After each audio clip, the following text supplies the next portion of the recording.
Bien, pues si les parece vamos a dar comienzo y como continuación de los actos del día de la celebración del Día Internacional del Libro y tras acabar de inaugurar la exposición en la biblioteca de entre los 90 años de sufragio femenino, de nuevo mi sincero agradecimiento a Elodia por esa maravillosa exposición, ahora vamos a tener el honor de escuchar. Yo la definía a quien es un referente dentro del panorama intelectual español, la profesora Amelia Valcárcel. Precisamente para presentar a la profesora Valcárcel tiene la palabra Elodia. Muy buenos días a todos. Hoy, 25 de abril, celebramos el Día del Libro y en esta ocasión hemos aprovechado para conmemorar el 90 centenario del sufragio femenino en España con múltiples actividades que hemos enmarcado bajo el título Todas a votar. Y en el marco de estas actividades es para mí un placer presentar a la profesora Amelia Valcárcel y Bernardo de Quirós, catedrática emérita de Filosofía Moral y Política de esta casa, la UNED, vicepresidenta del Real Patronato del Museo del Prado y que ha formado parte también durante casi 2 décadas del Consejo de Estado, institución en la que ha dejado, como en cualquier institución por la que ha pasado, una gran impronta. La profesora Valcárcel ha sido merecedora de múltiples reconocimientos, medallas, doctorados honoris causa, tanto en España como en el extranjero. Es imposible enumerar todos esos premios, pero sí me gustaría, dentro de las exigencias de brevedad de esta presentación, citar algunos de los más relevantes que ha recibido. La Gran Cruz de la Orden Civil de Alfonso X el Sabio, el Premio de las Letras de Asturias, el Premio Internacional Humanismo Solidario Erasmo de Rotterdam, la Medalla de Asturias o el Premio Ciudadanas del Mundo. Pero también me gustaría citar otro por el título que lleva el premio y que me parece que es absolutamente perfecto para su presentación y por el tema que hoy nos convoca. La profesora Valcárcel fue merecedora en su momento también del Premio Mujeres que Brillan. Es sin duda una mujer que brilla y que con su pensamiento, con sus trabajos de investigación y con su ejemplo se sitúa en la estela de esa otra gran mujer cuyo trabajo, cuya lucha hoy celebramos. Clara Campoamor. Su inquebrantable tesón resultó fundamental para que el derecho de sufragio activo se consagrara en la Constitución de la Segunda República. Un tesón, una lucha y una estela continuada brillantemente por la profesora Valcárcel, autora de múltiples obras, entre las que hoy destacaría, en este marco de este aniversario, sus obras La política de las mujeres, Feminismo en un mundo global, Ahora feminismo, que son cuestiones que tratan cuestiones candentes y frentes abiertos, o del miedo a la igualdad. Se ha avanzado mucho desde esas fechas lejanas en que la mujer pudo votar por primera vez en unas elecciones generales, pero lo cierto es que queda mucho todavía. Sin querer alargarme mucho, cerraré esta intervención con una cita de la profesora Valcárcel, que me ha permitido tomar una conferencia suya sobre feminismo. Cito: la democracia como sistema político es lo que hace pertinente hablar de feminismo. Es impensable algo que sea una democracia y no contemple al feminismo como una parte de su acción política, de su acción pública política, porque pertenecen al mismo discurso político de sentido. Aquel que nace en la modernidad como abrogación de las sociedades tradicionales. Cierro la cita. Muchísimas gracias, profesora.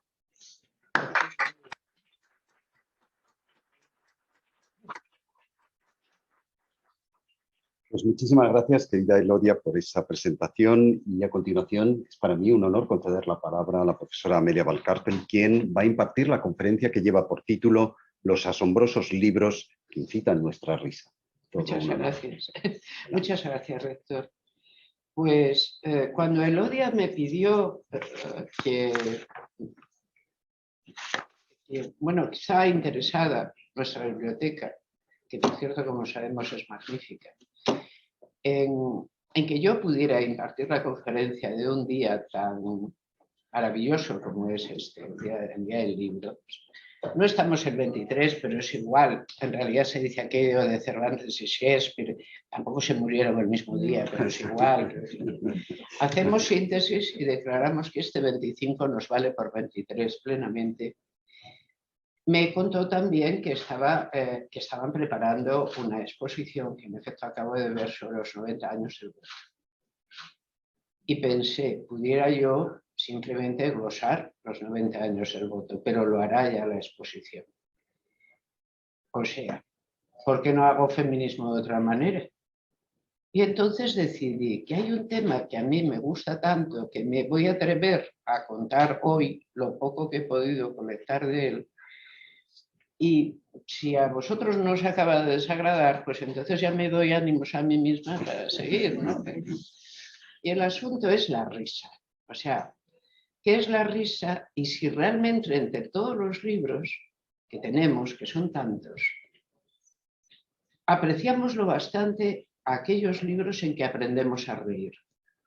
Y si aprender a reír con un libro es una cosa normal o no es tan normal como puede parecernos. Y entonces he hecho una cosa a la que he llamado libros que hacen reír, o a la que también podría titularse según cuando yo era una joven estudiante y hacíamos nuestros pinitos en griego clásico. Una de las cosas que había que hacer era traducir la Ilíada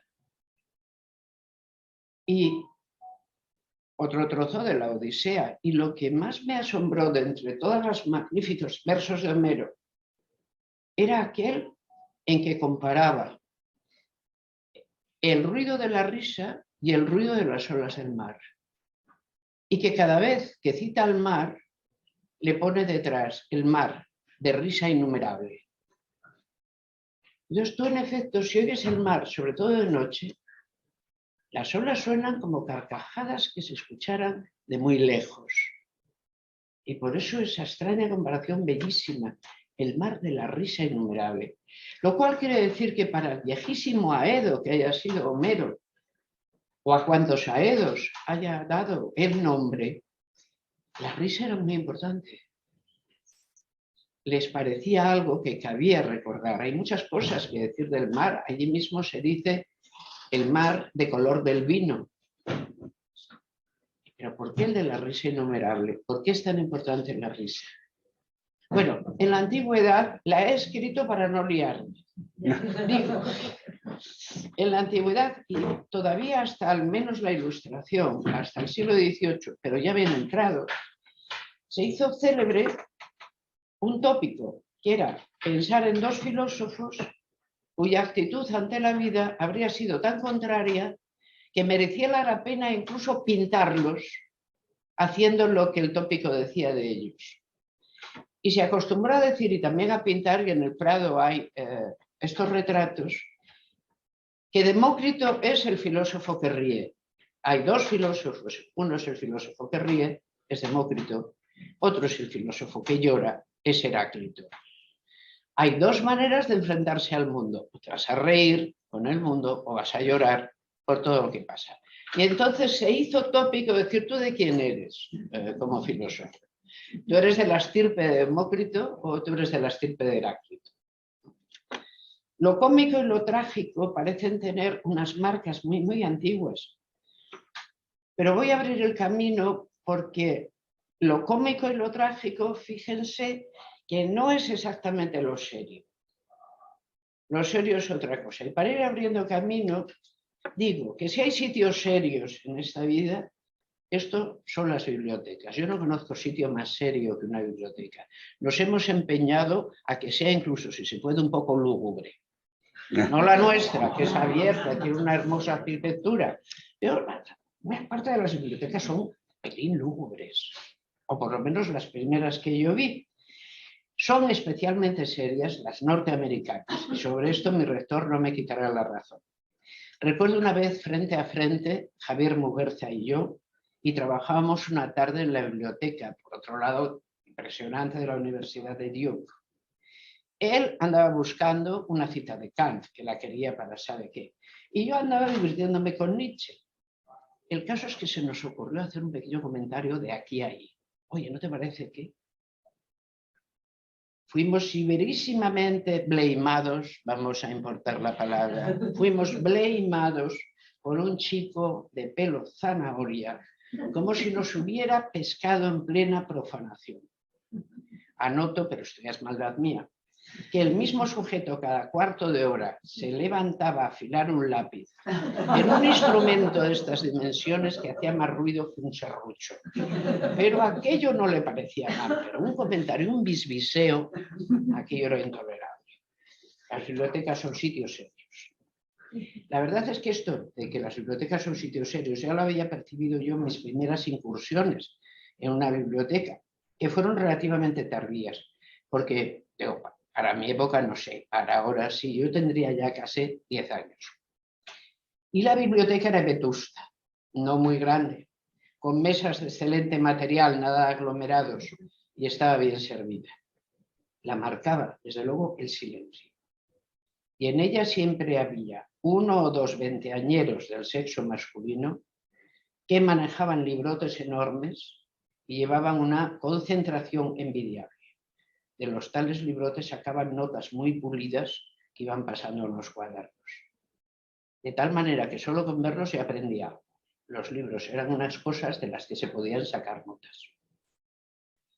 Pero claro, yo no llevaba papel y además ni cuaderno. Y además, ¿qué podría yo anotar? Parecía que solo de aquellos libros gordos. Porque los libros que yo retiraba, o los que me daban, o los que me dejaban ver en aquel lugar, eran libros para mi edad. Había toda una colección. Tenían texto y también tenían dibujos, una especie de historietas que servían para aliviar el texto. Se te hacía, entonces ibas al dibujo y allí. Cuando me veía entrar, el bibliotecario me dirigía directamente a un armarito donde estaban todos aquellos libros. Pillaba uno yo y me encaramaba a la mesa de los serios, que seguían manejando mamotretos enormes y tomando notas muy pulidas. Pues una de aquellas tardes me puso en las manos un libro que abrí y leí, cada vez más confusa, hasta que no pude aguantar las carcajadas y empecé a sollozar de risa. Comenzaron a observarme los de mi mesa, progresivamente a mirarme mal, pero yo no podía parar. El libro se llamaba Un yanqui en la corte del rey Arturo.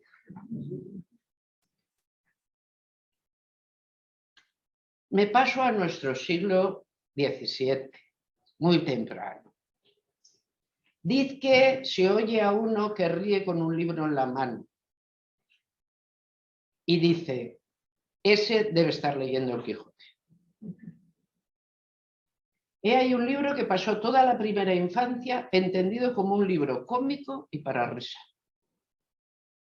Me habían enseñado a mí a leer precisamente en el Quijote.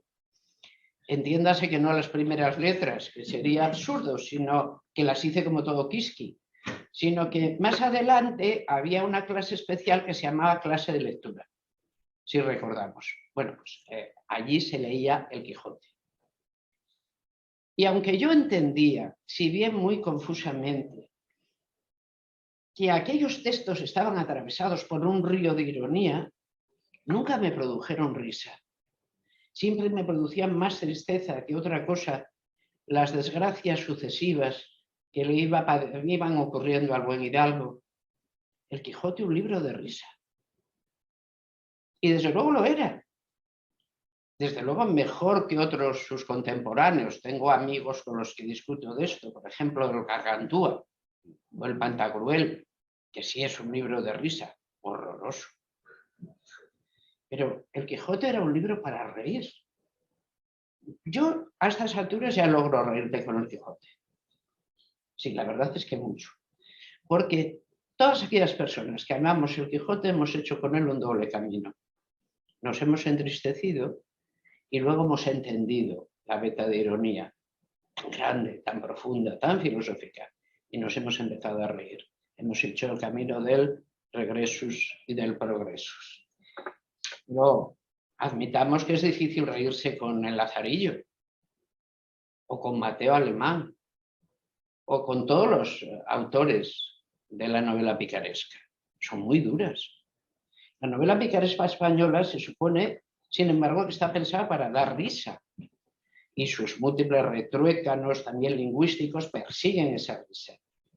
Pero yo me he dado cuenta, y todos, yo creo, que nada cambia más de una generación a otra, de un país a otro, de una época a otra, que aquello que nos parece motivo de risa. Aquello de lo que nos reímos cambia mucho. Cuando fuimos imperio, cuando la corona española fue imperio, una de las cosas que exportamos, por raro que nos parezca, exportamos humor. Esto fue perfectamente entendido como uno de los grandes productos españoles y muy alabado en nuestro siglo barroco. El humor fue aquello que intentaron cazar y después fabricaron dos grandes que nunca negaron la influencia de Cervantes en lo que hacían. Uno de ellos, Les Arts, con su Gil Blas de Santillana. La última y espléndida novela picaresca francesa, que sin embargo se desarrolla en España. Otro fue Sterne, el Tristan Shandy. Es un libro copiado, inspirado directamente por el Quijote. Exportamos humor. Reír es una característica humana asombrosa y fundamental, pero es una de las cosas más complicadas. Varios filósofos han intentado explicarlo. El que mejor lo ha hecho ha sido Bergson. El truco para la risa, Bergson, en su magnífica obra de 1900, La Rire, nos lo dice, ¿en qué consiste realmente la actitud que permite reírse? ¿Lo conseguiréis? Este es el consejo. Asistid a la vida como espectador indiferente y tendréis que la mayor parte de los dramas se vuelven comedia. Sed un espectador indiferente y lo que puede dar pena da mucha risa. Esa es la diferencia entre los tiempos simpáticos que nos han precedido y los tiempos empáticos, que son los tiempos en los que vivimos. ¿Por qué? Porque se hace cierto que dime de lo que te ríes y te diré quién eres. Acude a mi memoria la impresión de irreprimible tristeza en casa de los abuelos, por ejemplo. Recuerdo, no me haré tan mayor, recuerdo que para animarme compraban el tebeo, no el pelele, esto ya es de los años 20, no, el tebeo. Y te lo daban en las tardes sin acabar de visita para hacerte las más llevaderas. Qué humor extraño desprendía aquello. Quizá la vocación por la antropología cultural yo creo que le ha entrado en esas ocasiones a algunas cabezas. Te lo daban para divertirte y era tan triste, tan lejano. Y tú te preguntabas, si no podías preguntártelo, pero ¿de qué se ríen ellos? Escribe Bergson, la risa debe responder a ciertas exigencias de la vida común. La risa tiene significado social. La risa la aprendemos. La sonrisa, por el contrario, la traemos de serie. A los 2 meses sonreímos sin parar. Estaban unos amigos míos, a los que mucho quiero, encantadísimos, con una criatura que acababan de presentarles esta semana pasada. Y a su cuidado la dejaron un par de horas en casa y me pusieron un WhatsApp encantados. No ha parado de reír. Claro, igual lo haría ante una hoja en blanco a la que se le pintaran 2 círculos negros que hicieran línea. Lo hacemos todas las criaturas humanas, lo hemos hecho todas. Sonreímos hasta que desaprendemos esta habilidad que es inmediata.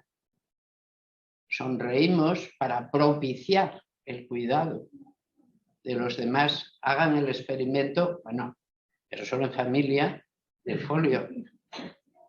Es terrible. Ante el signo, 2 círculos negros, no muy grandes, la criatura inmediatamente sonreirá. Eso lo traemos de serie. Reír, sonreír, es social, claro que sí, y además es contagioso. Recuerdan que había una cosa que se llamaba el disco de la risa. Cuando los guateques no había manera de seguir adelante, alguien echaba mano del disco de la risa, que acababa siempre bien, porque es contagiosa. Tú oyes reír y acabas riéndote, no sabes de qué. Pero ¿de qué nos reímos? ¿Nos reímos de los demás o nos reímos con los demás o nos reímos de ambas maneras? Los etólogos han avisado de algo. La risa es agresividad. Es agresividad redirigida. Voy a citar a Konrad Lorenz. La agresión intraespecífica es millones de años más antigua que la amistad. Millones de años más antigua que el amor. ¿Qué es la agresión intraespecífica? Es esto, el instinto que lleva al ser humano como animal a combatir contra los miembros de su misma especie. En opinión de Lorenz, la risa es la primera forma evitativa de la agresión. La conclusión, la verdad, que Lorenz la extrajo del comportamiento de los gansos. Cuando dos gansos se van a enfrentar, graznan primero para no atacarse. Y si se ve, o cada ganso por su lado, sospecho, comprueba que el ataque puede ser malo, que el otro no va a huir, comienza una cosa evitativa que es los que estaban enfrentados, cada uno mira para un lado y siguen graznando cada vez más fuerte. Graznar al vacío. Pues bien, graznan al ganso inexistente, no al ganso que tienen delante. Esto es lo que Lorenz piensa que es la risa. Estamos dirigiendo nuestra agresividad hacia un inexistente. Según esto, siempre en la risa y al principio nos reímos contra alguien. Voy a traer a colación una anécdota. Yo recuerdo todavía la aterrorizada expresión del rostro de mi muy inglesa housekeeper, Mrs. Parton, cuando vio cómo sus dos chicas españolas, que parecían seres normales y bien educados, se reían como locas, pero como locas, de las tristísimas historias de una película italiana. El drama de la gelosia. ¿La recuerdan? En el drama de la gelosia, Vanini, Viti, Mónica, Mastroianni, es un drama, es una comedia terrible bajo la apariencia de drama, en que tres personas no especialmente duchas ni llenas de inteligencia deciden hacer un trío amoroso y estar enamoradas las tres de los tres. Y entonces lo que va ocurriendo, claro, lo que ocurren son aparentes dramones que en realidad son de partirse de risa. Pobre Mrs. Parton. Y en un momento dado no pudo más y dijo, pero ¿cómo pueden ustedes reírse de este drama tristísimo? Y entonces la miramos y dijimos, pero Mrs. Parton no es un drama, es una comedia. Y ya puso cara definitivamente, que rector te sonará de, no hay quien entienda a los latinos. No tiene el sentimiento bien adaptado. No hay más. Pero es que ella simplemente no percibía que aquello era una comedia. No. En la comedia, ¿qué hacemos? Nos reímos de alguien. Ahora bien, es cierto que si la comedia es más sofisticada y la comedia es tanto más educativa cuanto más sofisticada, este reírse de alguien tiene muchísimos caminos intermedios. Está lleno de pasillos. La risa, a su vez, es cierto, nunca enseñó a nadie nada. Y ha servido probablemente siempre para mantener el aborregamiento. Pero el nacimiento de la ironía es indisociable del aumento de la inteligencia. Y nosotros vemos el aumento de la inteligencia, por ejemplo, en las criaturas, cuando manejando el lenguaje les escuchamos la primera ironía.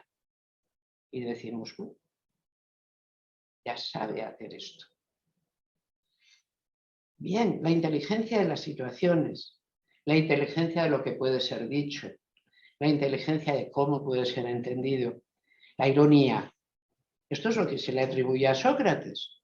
El que llora, el que ríe y el que ironiza. ¿La seriedad está reñida con la ironía? No. Entonces, volviendo al caso de los libros, dado que hoy celebramos ese día, en aquella biblioteca permediada de la que vengo hablando de mis 10 años, porque era la mitad de un edificio, la habían cortado por la mitad, se habían tirado una mitad y luego encima se extinguió, Estoy yo a mis 10 años, nada menos que con un libro que se llama Un yanqui en la corte del rey Arturo. Yo sospecho que, acostumbrada como estaba a los tochitos virtuosos para niñas, que era lo que normalmente me daban, yo iba de susto en susto y de salto en salto, me reía, intentaba ahogar las carcajadas como fuere, ante la muy perturbada y acusatoria mirada de los tenedores de libros gordos. Y mi asombro no cejaba. Es decir, mi asombro era, pero ¿se pueden escribir cosas así? ¿Dónde hay más? Esta fue mi primera experiencia de tomar notas, porque inmediatamente apunté las páginas en la propia palma de mi mano, aunque se me iban borrando porque me sudaban de miedo por la mirada de aquel par. Pero de algo me enteré, había libros que contenían risa. Qué hallazgo infinito. Y qué escondido lo tenía, que esos libros estaban ahí. Porque la risa es sospechosa. Humberto Eco. Humberto Eco ha basado en la risa su obra más popular, El nombre de la rosa. La rosa, la risa. El sobreentendido del libro es claro. Según la insólita novela, uno de los tratados perdidos de Aristóteles, la segunda poética, que es como se conoce a la segunda parte de la poética de Aristóteles, que trataría de los estudios sobre la comedia y que hablaría de cómo la comedia es un medio de liberación anímica, es decir, que suelta y libera el alma por catarsis. Este libro del que ahora sabemos poco, y aquí el plot, dice, hay en alguna parte una copia superstite y está guardada en una abadía empinada y solo hay uno que sabe que existe. El guardián, el bibliotecario, guarda con el libro una profunda animosidad, de modo que Borges o Burgos ha envenenado sus hojas a fin de que nadie que lo lea pueda sobrevivir. Se lo deja a aquellas personas que más odia para que lo lean y las va envenenando. Lo ha hecho, nos lo cuenta él mismo, porque no hay nada tan satánico como la risa. Traigo el párrafo que Humberto le cuelga a Jorge de Burgos. Cada libro escrito por ese hombre, Aristóteles, ha destruido una parte del saber que la cristiandad había acumulado a lo largo de los siglos. Los padres habían dicho lo que había que saber sobre el poder del verbo, y bastó con que Boecio comentase al filósofo para que el misterio divino del verbo se transformara en la parodia humana de las categorías y el silogismo. El libro del Génesis dice lo que hay que saber sobre la composición del cosmos, y bastó con que se redescubrieran los libros de la física del filósofo para que el universo se reinterpretara en términos de materia sorda y viscosa, y para que el árabe Averroes estuviese a punto de convencer a todos de que el mundo era eterno. Sabíamos todo sobre los nombres divinos, y el dominico enterrado por Abones, seducido por el filósofo, los ha vuelto a anunciar siguiendo las orgullosas vías de la razón natural. De este modo, el cosmos, que para la Areopagita se manifestaba al que sabía elevar la mirada hacia la luminosa cascada de la causa primera, se ha convertido en una reserva de indicios terrestres de los que se parte para elevarse hasta una causa eficiente que encima es abstracta. Antes mirábamos el cielo, otorgando solo una mirada de disgusto al barro, que es la materia. Ahora miramos la tierra y solo creemos en el cielo porque lo testifica la tierra. Cada palabra del filósofo, por la que ya juran hasta los santos y los pontífices, ha trastocado la imagen del mundo. Pero todavía no había llegado a lo último, trastocar la imagen de Dios. Si este libro llegara, si hubiese llegado a ser objeto de interpretación, habríamos dado su último paso. Pero, responde Guillermo de Vázquez, ¿por qué temes tanto a ese discurso sobre la risa? No elimines la risa aunque elimines este libro. No, sin duda. La risa es la debilidad, la corrupción, la insipidez de la carne. Es la distracción del campesino, la licencia del borracho. Incluso la Iglesia en su sabiduría ha permitido el momento de la fiesta, del carnaval, de la feria, esa polución diurna que permite descargar los humores y evita que se ceda a otros deseos. Pero de esta manera la risa sigue siendo algo inferior, amparo de los simples, misterio sin sacralidad, cosa para la plebe. Pero si ya lo decía el apóstol, en vez de arder, casaos. En vez de rebelaros contra el orden querido de Dios, reíd, divertíos con vuestras inmundas parodias del orden. Porque al final de la comida, después de que hayáis vaciado las jarras y las botellas, después de que hayáis elegido al rey de los tontos, después de que hayáis hecho la liturgia del asno y la del cerdo, después de hacer vuestras saturnales cabeza abajo, aquí, y Jorge golpeaba la mesa con el dedo, cerca del libro que Guillermo había estado hojeando, aquí se invierte la función de la risa. En este libro se la eleva a arte, se le abren las puertas del mundo de los doctos, se la convierte en objeto de filosofía. Esto es pérfida teología. La risa tiene que estar abajo. Y aún añade, ¿y qué seríamos nosotros, criaturas pecadoras, sin el miedo? Tal vez el más propicio y afectuoso de los dones divinos, el temor de Dios. Durante siglos los doctores y los padres han secretado perfumadas esencias de tanto saber para redimir a través del pensamiento dirigido a lo alto la miseria y la tentación que habita lo bajo. Y este libro presenta como milagrosa medicina a la comedia, a la sátira, al mimo, y dice que puede producir la purificación de las pasiones a través de la representación de los defectos, de los vicios. Induciría a los sabios a tratar de redimir lo que sería diabólico a lo alto a través de lo bajo. De este libro podría deducirse la idea de que el hombre puede querer en la tierra la abundancia del país de Jauja. Por eso no lo debemos ni podremos tener. E incendia la biblioteca. Umberto Eco, en esta su novela, ha elevado la risa a metafísica. La risa, no ya la ironía, es una forma de conocer el mundo. Humberto, está claro, eligió a Demócrito frente a Heráclito. Aseguró que la risa enseña. Desde luego yo puedo asegurar algo un poco menos. Hasta con la filosofía más abstrusa se puede uno reír. Yo caminaba hacia mi facultad entonces en Oviedo, iba leyendo como solía todos los días la fenomenología del espíritu de Hegel, que en cuanto a abstruso se ha ganado el calificativo a pulso. Y en esto un señor mayor y popular, que al verme con el libro en las manos y ver que me reía, se paró y muy ufano me dijo: «Ah, niña, el libro ese que lees no debe ser de estudiar, porque mucho te ríes con él». Ustedes dirán que alguien que se ríe con la fenomenología, ¿por qué rayos le costó tanto aprender a reír con el Quijote?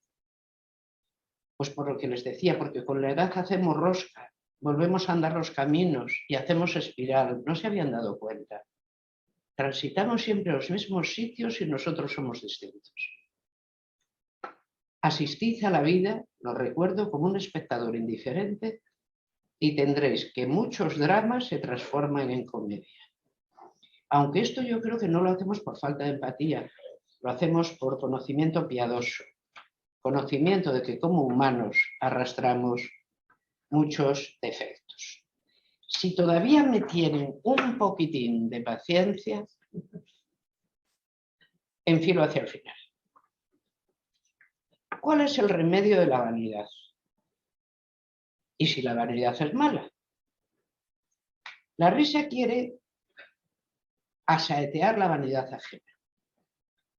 Y con el tiempo se acaba ensañando con la propia. Voy a traer a Bergson. Escribe: la vanidad, no creo que haya defecto más superficial y a la vez más profundo. Las heridas que se le infieren a la vanidad nunca son graves y sin embargo jamás se curan. Los servicios que se le hacen son los más ficticios de todo, 4 palabras. Y a pesar de esto son los que dejan tras sí la gratitud más duradera. Casi no es un vicio y no obstante alrededor de ella gravitan todos los vicios. Y estos, al refinarse, tienden a convertirse inclusivamente en medios de satisfacer la vanidad. La vanidad es hija de la vida social no es otra cosa que una admiración de sí misma fundada en la admiración que cree inspirar a los demás. Es más natural, más universalmente innata que el mismo egoísmo, porque del egoísmo suele triunfar la naturaleza. Imaginemos, los padres sí dan la vida por sus hijos. El egoísmo más grande, dar la vida. Pero de la vanidad no. La vanidad, escribe Bersón, solo se la puede vencer por reflexión. La naturaleza no ayuda con la vanidad. No creo que nadie sea modesto de nacimiento, dice, a menos que se quiera llamar modestia a una cierta timidez completamente física que sea más cercana al orgullo de lo que parece a primera vista. La verdadera modestia es una reflexión sobre la vanidad. Nace del espectáculo de las ilusiones ajenas y del temor al propio extravío.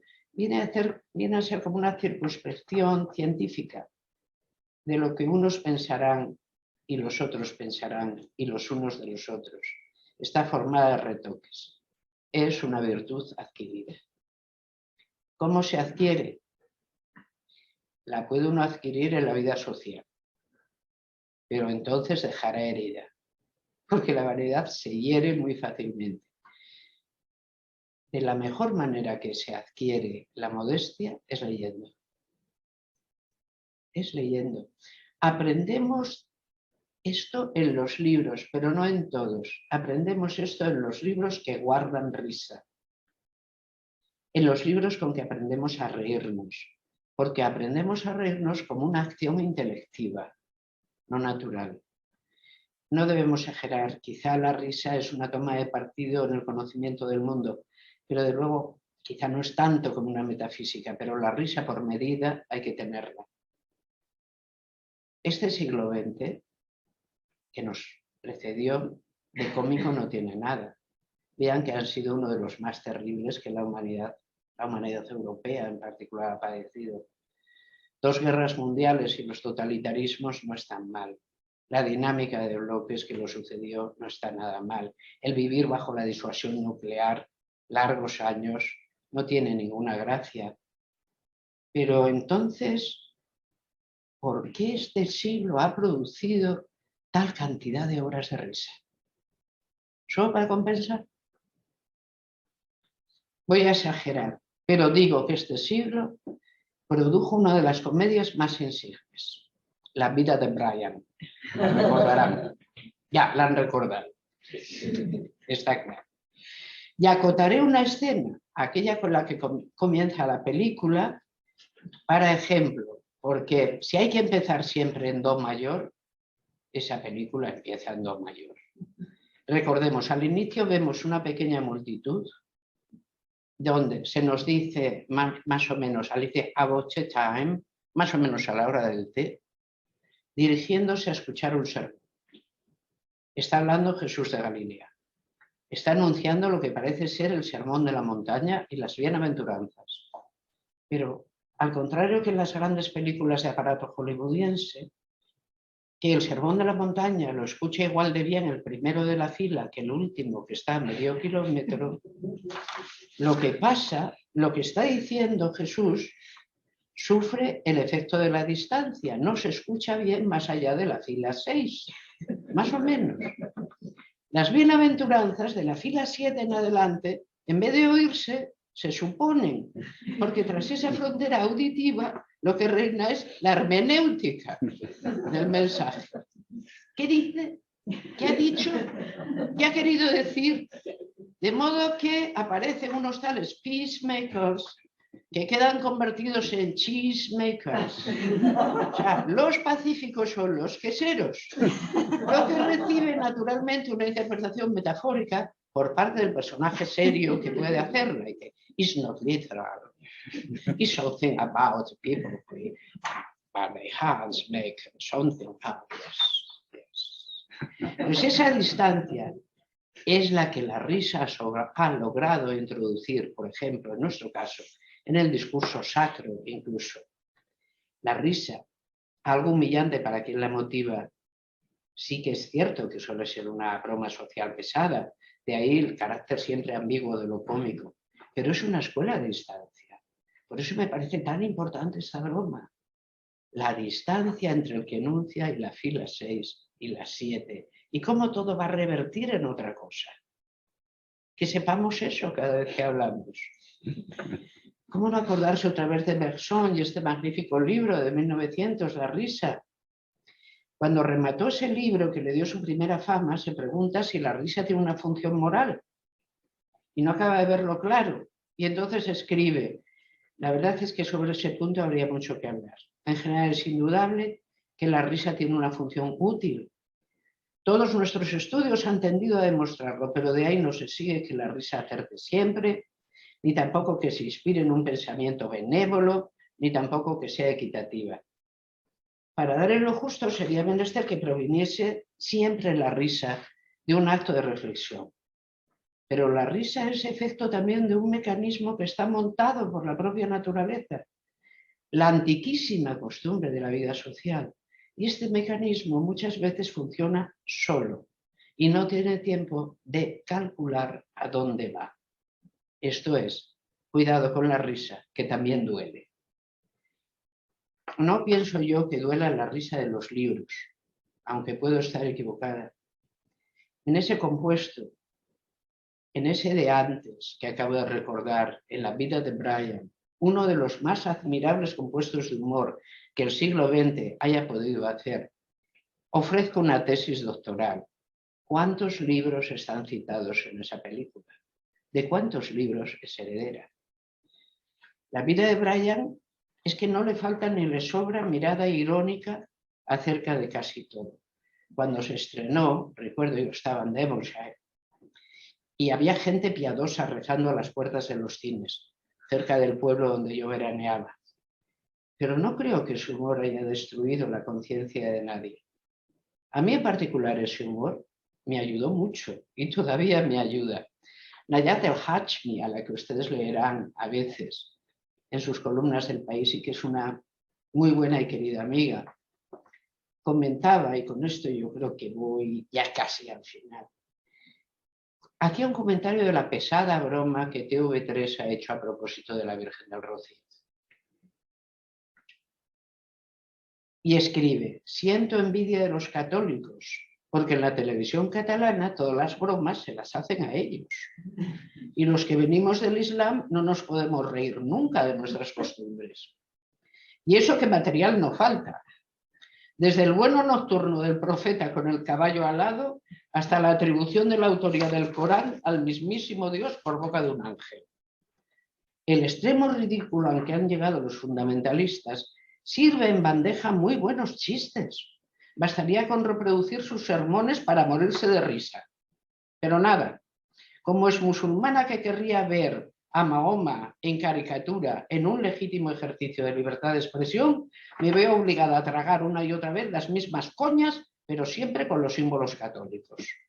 Reclamo y defiendo mi derecho a ser ofendida, igual que se ofende a los miembros de la confesión mayoritaria, y que salga una asociación de abogados musulmanes y que ponga una denuncia o que la Fiscalía se ocupe de los sentimientos religiosos de los musulmanes. ¿No es esto pura y simple discriminación? Bien, no creo yo que quienes aprendemos de la risa sea que nos pasa lo que al tímido, que a veces da la impresión que el tímido es una persona, fíjense que excelente broma, no es mía, aprécienla. Dice, el tímido es aquella persona a la que parece que le estorba el cuerpo y siempre querría dejarlo en algún sitio, ¿no? Mucha burla en una sociedad, mala cosa es. Mucha ironía, no. Mucha ironía, no. Mucha burla es síntoma de poca libertad. Mucha ironía es síntoma de libertad. En fin, que me preocupa que nuestra sociedad se esté volviendo expresionista. Y no sé si esto viene marcado por el tiempo social, que tiene que buscar el mínimo común denominador, o lo que nos pasa es que estamos asistiendo a una apuesta borrega por el envejecimiento social, no sabría decirlo. Solo sé que cuando presento estas cosas, y ustedes después de todo con buena gracia me escuchan, me pasa como aquel que decía, María Teresa y Fernando se miraban mutuamente a los ojos. Fernando se fue. María Teresa se quedó mirándose mutuamente a los ojos. Gracias.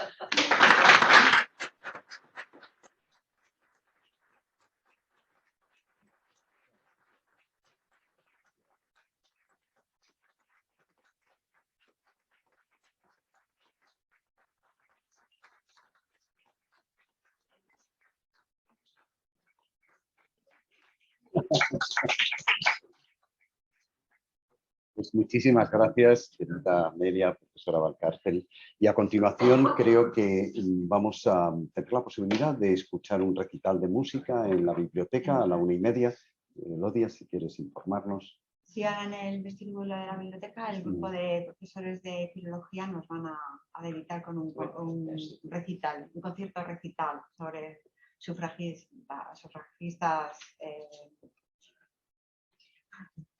Así que estáis todos invitados a la biblioteca a escuchar el concierto, ¿vale? Pues bien, muchísimas gracias. Vamos para allá. Gracias a todos.